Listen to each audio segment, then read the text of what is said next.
Okay, we are live. Everyone wave. It's like sale of the century if you're that old and you remember. Hey, ladies, how are we going? How are you, Alicia? Yeah, I'm very good, thank you. How are you going? Very good. Lisa? All good here. Good. And Kirsten's finishing her dinner? I've only just started, but yeah, I'm getting there. I'm sitting in my squat rack because this is the only place I can reach with my phone cable and it's quiet. That's right. You look good from that angle. I wouldn't get away with that Thanks. angle, but you do, probably because you're a personal trainer. So thank you for coming on. This is great to have you here. I'm a bit disappointed though, because I know 3 personal trainers and I'm still overweight. So what are you doing? Why aren't you encouraging me? But look, we want to address the elephant in the room tonight because I'm sure there's lots of people out there that have questions. If anyone's got questions, please put in the comments. In fact, say hello in the comments so we know who's here. And would love to get a bit of engagement there. That'd be great. But we want to talk to the elephant in the room, which is the fact that everyone's lifestyles have now changed. Well, most people's lifestyles have now changed dramatically. They've gone from probably going outside and being active to being stuck inside. So that's a problem for health, as you ladies would know. So can anyone maybe just talk about what kind of effect that can have on the body, changing our lifestyles so dramatically like this? Anybody can jump in. Yeah, I personally believe it's not so much a physical. I don't think in the short time frame that we're going to have, it's going to have a massive physical impact on us. But like as personal trainers, I'm sure we can all agree, and I know as our industry, we're massive advocates for mental health because exercise is one of the key founding contributing factors to a positive mindset and having good mental habits as well. And I think that by not being able to exercise in possibly the way that, like, you've got footy players, you've got like all these women's sports that are just erupting and coming out at the moment, and everyone that enjoys physical activity, that the mental health aspect, I think, is going to be a lot more prominent than the physical, because if you choose to, you can choose to control what you're consuming, what you're eating, but the physical activity side of things is a little bit more limited at the moment, which I think is going to play havoc on our mental health as opposed to our physical health and obesity rates at the moment. Yeah. Anybody else want to talk to that? Oh, I think you covered it very well. Covered it. So I wanted just to ask, there's different, obviously there's people that are at different stages in their fitness. Some people won't do much exercise at all. People like me, I don't exercise very much anyway, but now that I'm not getting outside, that's kind of gone down. Whereas you get people who have been exercising, have been at the gym and do have an active lifestyle, but now they're kind of at that crossroads of, will they fall back in their activities or not? But I want to ask more about the dangers of people that have a lifestyle where they, like me, I'd sit around editing a lot, for example, anyway, and then I would get out to the park or whatever every now and then, but now don't have that same freedom. So is there a danger for people who are already unfit to now be stuck at home? Yeah, absolutely. Yeah. You really need to be disciplined in getting up and moving every 45 minutes to an hour, getting up, doing some stretches, going for a walk, getting a drink, because a lot of people sitting around, they forget to drink as well, so they get dehydrated, especially now it's getting cooler and they've got heating on and things like that, or in summer with air conditioning. So it's really important to, whether you set a timer or something like that, just to get up and move, do a few stretches, walk around the house. It's like being stuck in an airplane, essentially. You do the same thing when you're going on a long haul flight. You're not cued to, but you know that you need to stand up and walk up and down the aisles and things like that. And so I think you just have to apply the same principles at home. what are some of the are there any kind of serious dangers? Maybe Lisa, if you can speak to that, are there any serious dangers for people who are already unhealthy that now are stuck inside? Well, if they're already unhealthy, I guess they're unhealthy. But I guess for me, it's just been more in contact with people as well for your mental health as well, not just because for me, I've got kids around and stuff as well. So it's really important that we're contacting people that may be just on their own. I guess yesterday I text all my clients just to see how they're going, just to touch base with them. You know, what are you in regards to, I told them about tonight as well today. So I think also just being in contact with each other. But I think what Kristen said was good. Putting a timer on, and you know, if you're already unhealthy, it's best to keep moving, get outside, walk. I've been walking. I'm not a walker. I prefer to do my high impact classes, but obviously I still can do that within my home. But I am getting outside, getting fresh air. You need all that. You need to, you know, get your heart rate up, get the endorphins going, the serotonin. I call that the happy gym pill for your mental health as well. Yeah. Yeah. Can we talk a little bit about nutrition? Because I'm finding, because I'm at home, that, you know, there's boredom does set in, and my go-to for boredom is to eat things that are comfortable. So there's obviously a danger there of putting on weight, or just being, you know, having too many toxins in the body released or whatever. But just, is there anything we should change in our nutrition with the change of lifestyle? I'm gonna jump in here. I think at the moment, and like you asked before about severity of impacts in if you have already got underlying health issues, say for example, like in a broad term, like say if you have got diabetes, or if you've got MS, or if you have got DVT and things like that, like there's a whole different array of ailments that people suffer from. It could be a sprained ankle, they're recovering from injuries and things like this.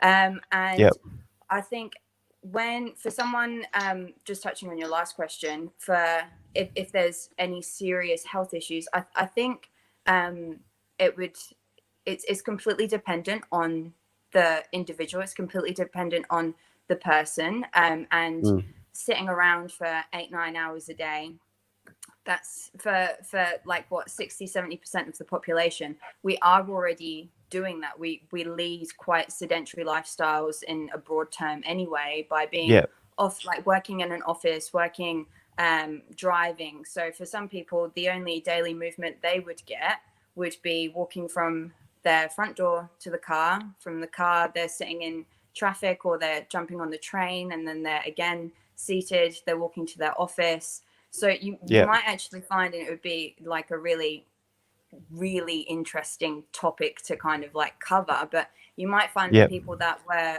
like less active and less mobile are probably increasing that now, because it's like, what the hell can I do with my time? Like, I'm gonna I go for a walk. Well, like I'm seeing so many dogs being walked at the moment. I don't even know. It's like there's more people going for walks. There's more people going for walks now. And it's funny because, like, you walk down the street and you see someone coming, and you've got to kind of, if you go onto the nature strip, there's a danger of stepping in the dog poo. So you kind of just go onto the road almost, and everyone's kind of zigzagging down the road. It's like this highway of people that now all of a sudden want to walk, which I get your point. It's kind of like a good thing. I did see when I went to the museum, I just read something that said that while you're sitting still, your cartilage dies, and you can't actually get any of that cartilage back. It can't just grow back while you're sitting still. But when you're moving, your cartilage stays. What cartilage you have stays healthy.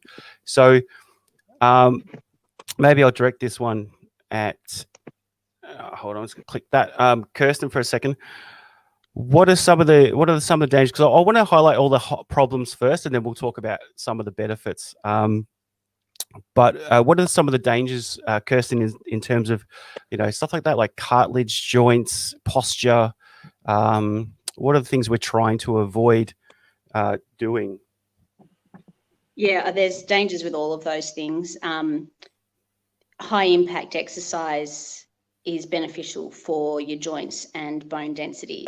It can help with staving off osteoporosis and things like that.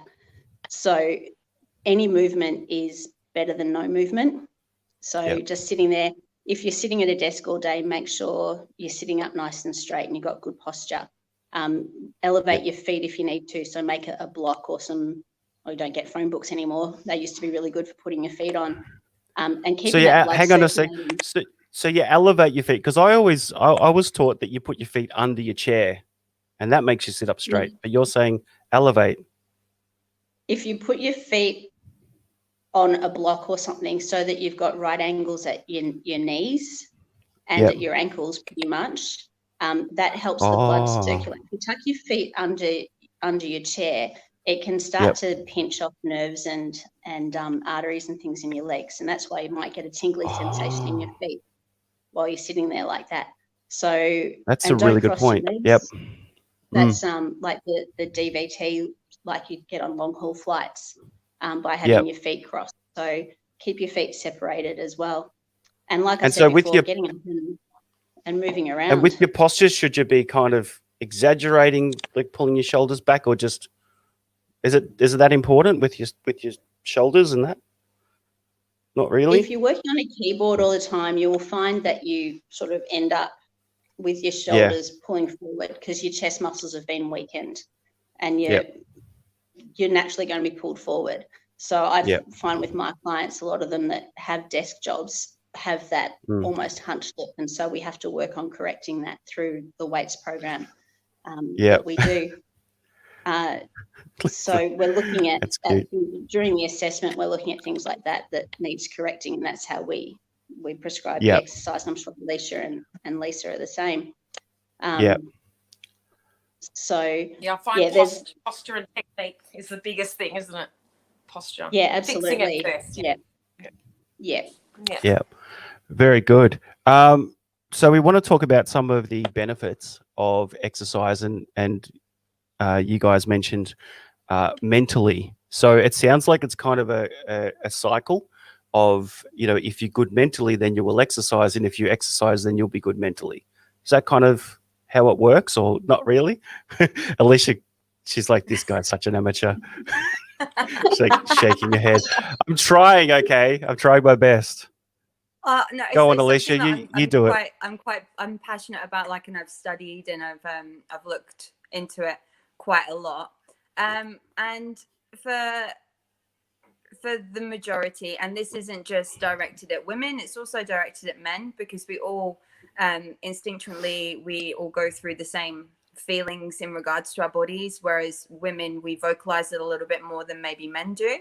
And I think the benefits of exercise there is, like you said, there is this circle. And so at the starting point, we have this, it's like a snap point where we have this realization, we have this feeling where, you're not feeling great. It might be from a perspective of weight. It might be from a perspective of, I'm not physically able enough. I don't feel strong enough. I don't feel, it's a feeling. It's not or unless you've been told by a doctor or a health practitioner that, this is something you need to do. But we normally, our decision is based upon a feeling of, I need to start exercise. And it's always that first thing, it's exercise, and I need to change what I'm eating, or I need to go on a diet, or I need to do this. That's as trainers and as coaches, those are normally when clients or people present themselves to us. It's, I want to lose weight, or, I need to change what I'm eating. That those are the key problem areas. And once I find, and I believe with exercise, as soon as you start physically moving, be it going for a walk, or be it joining a class or training with a trainer or a PT, I think subconsciously you start to make those better choices in regards to drinking more water, possibly without being prompted, or, instead of going for Coke, you're going for a Coke Zero, and you're subconsciously making these small changes because you're feeling the benefits of, moving, because exercise releases endorphins. It releases all of those feel good hormones. Obviously after, during, you're like, fuck this, I don't want to do this, this is horrible. Yeah. But like afterwards you feel like, whoa, shit, that was awesome. Like I feel Yeah. strong, I feel empowered. Yeah. And that's It's amazing, the actually. benefits Sorry, I of cut you off moving. for a second because you mentioned endorphins, and the thing about endorphins is it can be released in a variety of ways, and there are a lot of shortcuts to endorphins as well. And that's the thing that, like, what are you laughing at, Lisa? There's shortcuts to it. Like you can get that kick and that feeling from other things that are not productive, and they're almost like a counterfeit of what exercise. Believe it or not, once upon a time I was fit, and I know what it's like to be fit and how good you can feel like that. But a lot of us take shortcuts for those chemicals to be released. But it was interesting that you said it starts with emotions, because when you're thinking about, oh, I need to get fit, or I want to get fit, or want to feel better, and you have that kind of emotional motivations I find they don't really last.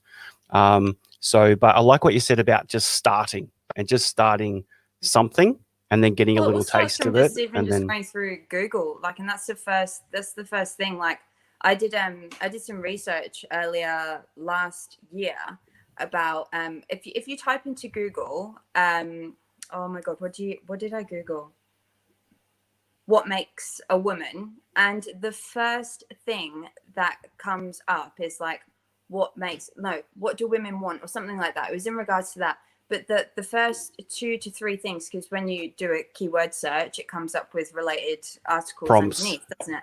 Yeah. And the first thing is like, women make me skinny, or make me, prettier. And then the last thing, and it really kind of hit home, was like how to be happy.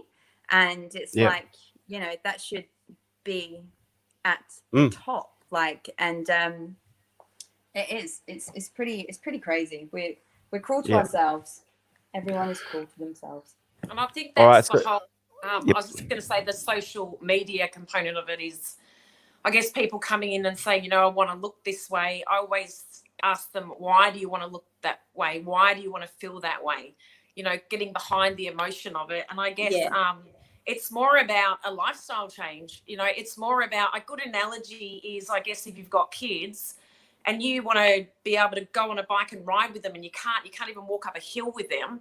It's more bringing that focus into them, because I do pre-screening with people, and it's saying to them, they say, I think a litre of water weighs a kilo in body weight, whatever. So if I said, okay, I want you to carry 6 litres of water around with you today, I want you to go for a walk with your kids, and then tomorrow I want you to do it without it. And just the difference, that's focusing more on, I don't know, like the ins, what you're putting in, what you're doing on the outside, and not focusing on what you look like all the time. Like, your why is Go, the most Kirsten. important thing. Having that correct. why, the reason to do it. The reason is, as Alicia was saying, gets back to emotions. You can't just say, oh, I just want to look better. It's got to have that connection to a real emotional reason as to why. Yeah. And so digging, as trainers, when in pre-screening, we often dig for that why. So the first thing that they say is usually not the real reason. And just getting around that and talking to them and getting to that real deep emotional place can make a real difference to the way they train and the results that they get as well, because they're really deeply connected to why they're doing it. And there's a lot of churn in gyms. Do you agree? There's a lot of churn. Like a gym might have, 800, 1,200 members, but only 200 go regularly, and the other ones are kind of waiting to cancel. Is that, Lisa's nodding? Yeah, well, I couldn't answer that. So usually it takes about 6 weeks for someone to get used to a gym, to so for us, where I work at Core 24, we actually have packs that people can take on, because otherwise, if they're not actually in contact with someone, and you can walk into a gym, and if they don't know what they're doing, then they're going to last maybe 6 weeks, if that, and they're gone. So that's why you find they just continue on with their membership and never go. So you've got to build up a rapport with the person and let them know at least I don't know, 2 to 3 people at the beginning in the gym. Yeah. And, you know, that's why it's great to have that pre-screening and then do a program with them and have a couple of sessions after that with them. And usually that keeps them in there, motivated. Yeah. Because they've got someone. Yeah. So getting back to the whole situation that we're in now, I know, Alicia, your gym is a little bit different in that you have parents that come with their children. You're still doing that, aren't you? No, I don't know. I'm not allowed to. Whoops. I'm not allowed to, Really? But no, so yeah, obviously. That was such all a good gyms idea. Oh no, I'm still running that. Like, I'm a mum of 2 myself, so I've got a girl in prep, and my son's nearly 2 in a couple of months. So we obviously took tactical fitness online when the government kindly told us to close within basically 12 hours. So we went online, and it's great. Like, we're following the same principles. We're involving the kids into the sessions like we would normally at the gym, and it's good. We've got like our early morning 9:30. Well, it's not early morning, is it? We've got 9:30 For some it classes, is. and Yeah. just getting them doing it as well, getting them moving for 30 minutes, and it kind of wears them out for nap time a little bit. So yeah. So, but your aside from what's happening at the moment with restrictions, your gym does have parents and children in there working out kind of together. Is that right? Somewhat, yes. So obviously it's a child-friendly studio. So okay, that's the good way of putting it. Yeah, it's child-friendly. So we encourage parents, because years ago I was like, what can I do? I was a single mum, so I was like, what can I do with my child? And so I started up the child-friendly, and it's really it's awesome. It's popular. There's so many studios that take on a similar role of facilitating mothers to be able to go and connect with other women, and also bring their kids along.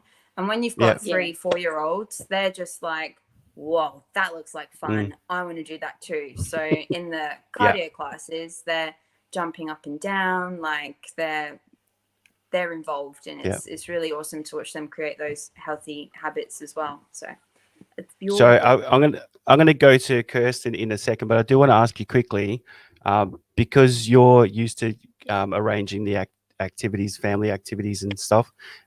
Is there any tips you can give to parents who are looking for things to do with their kids at home, that are kind of activities based? Me? Yes. Yeah. Yep. Oh, all you have to do is just go onto Facebook at the moment. Like, it is, I've got so many saved posts and saved items. Going into your, and the most, I couldn't stress this more, is don't go for those massive, big branded, like the center programs and stuff. Look around your local area. If you are in Cranbourne, search in Cranbourne, like, is there a school holiday program that's run by parents that need your support and they've gone online? Like, any kids activities, there are so many support small with your postcodes, like ladies like us as well. Like, look for small local businesses that are doing it bloody tough at the moment, and are trying to keep afloat and stay afloat and keep their livelihoods and the things that they've cried and poured their sweat, blood and tears into over the past few years. Like, that's local when you're looking for that's great advice. And that's what this is about as well. And we'll get a little bit, like, towards the end, we'll talk about your individual businesses and how people can get in contact from your local areas. So, Kirsten, you started going online before the restrictions happened, right? Yes, I was already online with a nutrition program, and sending people with their own personalised program to a local gym to do. So now I've just got the 30-minute group fitness that I was doing face-to-face is now being run via Zoom. And I've now, the online program that I work with has had an update to it that allows us to put together home gym programs. There's a whole library there of exercises for whatever equipment people happen to have at home, and we're able to tailor workouts for people using whatever they've got at home. So even if they don't have gym equipment? even if all they've got is a yoga mat or even a towel, we can put a program together for them to supplement the nutrition coaching that is through the online program. That's good. That's good to know. So, and Lisa, tell us a little bit about your last few weeks. Okay, yep, sure. So I just want to say thank you for everyone's comments too. I can see them coming up, but I don't want to disrupt when everyone. You got some fans there, Lisa. So I have had 2 weeks obviously not working, so it was a bit of a shock that Sunday evening. I can't remember when he actually announced it that we were shutting, all gyms, cafes, etc.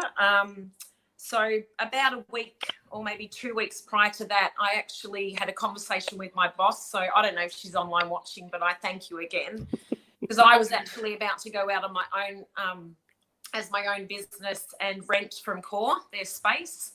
But they were lovely and let me stay on full time. So due to that fact, my boss has been able to get the stimulus package, which means that all the staff now at Core 24 will be getting the $1,500 a fortnight. Yeah. So very thankful for that. I'm one of the lucky ones. Obviously, there's other people out there doing it way tougher. Yeah. So that's kind of why this whole channel exists, actually, because, like, for example, tomorrow we're going to the cafe. As I was telling you guys earlier, we're going to a local cafe just to give them some exposure, and we're going to shoot live from there. And so, let's do that now quickly. So, Kirsten, what area are you in, and how can people get in contact with you? I'm based in Belgrave South, but because I'm online, I can take anyone from anywhere. So, That's a good point. So we're not really geographically restricted. Where do they go online? The best place is probably to connect with me through Facebook at this stage. So that's facebook.com/beingupt. All right, Being You PT on Facebook. Yeah, so okay, that's the best place to go. Contact me through there. Yeah. Excellent. Okay, Alicia, let's give you a plug. I don't even know what I do. So we are at the whole wide world at the moment. The world is our own star. But same thing, grab a link on Facebook. It's just Tactical Fitness, or on the Instagram at tf.body. And what area? Find my place there. What area are you in, just in case there's a Tactical Fitness in London somewhere? When ISO life is over, come in and see us in Mordy. Yeah. And so Lisa, you're not doing, you can't do any personal training now, can you, at the moment? It's a little bit harder for me because I'm under a contract with Core 24, but obviously when we reopen, you know, you're more than happy to come and join the gyms. We've got 5 gyms: Somerville, Frankston, Carrum Downs, Mornington. Is that 5? Did I get them all in there? Tower Hill. So if you just look up Core 24 health clubs, they all come up. And so you're Frankston, aren't you? I am at Frankston. That's right. Yeah, correct. Yeah. But we excellent. are doing online stuff as well. So we've got options to do free, or you can purchase, if you're a member in the club. So we're helping the members out. So I really, sorry. And hiring equipment. Yeah. I know there's a delay, so so now, one point we touched on, which I'd love everyone, all of the people who watch this video to remember, is when you're thinking about getting fit and you have that feeling, just start. So can we give people just an idea that's of how to just start? I know it's like, okay, go for a walk, but is there anything, like me, for example, I spent 20 something years playing basketball. I had no interest in doing exercise at all, but I could chase a ball around a court for 3 hours straight. So someone saying to me, oh, just do something small, like go for a walk. Well, it's not really exciting enough. You know what I mean? So do you have anything that people can do? Hey? That would book a session with a PT. That would probably Yep. be the best thing, because they do, we do the pre-screening. We ask you the questions, we find out what you like. Yep. And you know, I know that we're all in the same industry, and I'm sure that if you came to me and was like, oh, I like basketball and I like to